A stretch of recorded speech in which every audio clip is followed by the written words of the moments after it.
Par son âme, l'homme fonctionne dans deux directions, de l'intérieur à l'extérieur et de l'extérieur à l'intérieur. L'âme est le plan et l'organe de la vie et des relations humaines. Les choses divines elles-mêmes, qui ne sauraient être en premier lieu saisies et connues par l'âme pour devenir pratiques dans la vie humaine, doivent avoir un organe constitué pour les interpréter, les transmettre et les rendre intelligibles aux hommes. Ainsi, ce qui ne peut être reçu que par l'esprit avec ses facultés particulières est transmis par une attention pratique, d'abord à l'instrument lui-même, ensuite aux autres hommes par le moyen de l'âme. Cela peut se faire par une intelligence éclairée, pour exprimer la vérité, la raison, par un cœur rempli de joie ou d'amour, pour le réconfort et l'encouragement. Nous sommes ici dans le domaine du sentiment, ou par une énergie vivifiée, pour l'action ou l'exécution. Ici, il s'agit de la volonté. Mais nous devons toujours nous souvenir que nous ne pouvons pas servir réellement les desseins divins et être de valeur éternelle par nos propres âmes simplement. Tout doit être donné de Dieu à nos esprits et par le moyen de nos esprits. Il faut que ce soit la vérité par révélation et non par notre raison.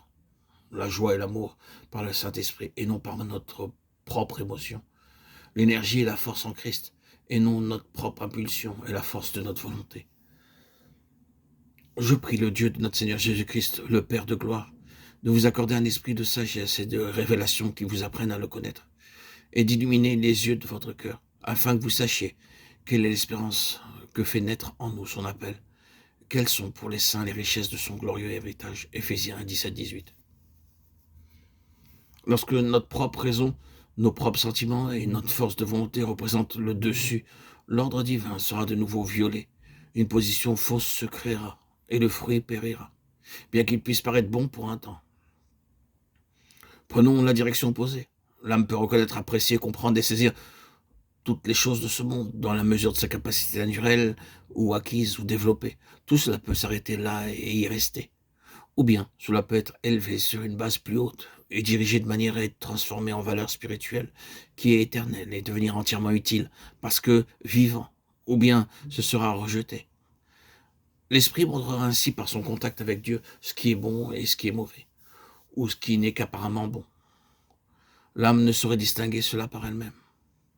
Elle doit avoir un organe spirituel, doué d'une intelligence spirituelle, qui lui transmette les mesures divines. Pourquoi voyons-nous tant de personnes dont la nature est des plus artistiques, poétiques et psychiques, avoir été moralement si faibles, dégénérées, passionnées, jalouses et vaniteuses?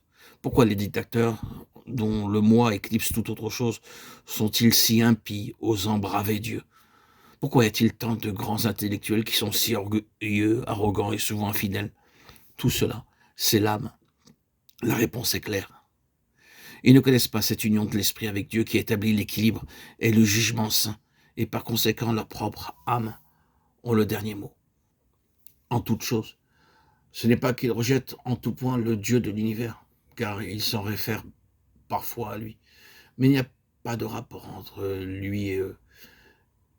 Il n'a pour eux aucun but moral et pratique. Nous en tenons à cela.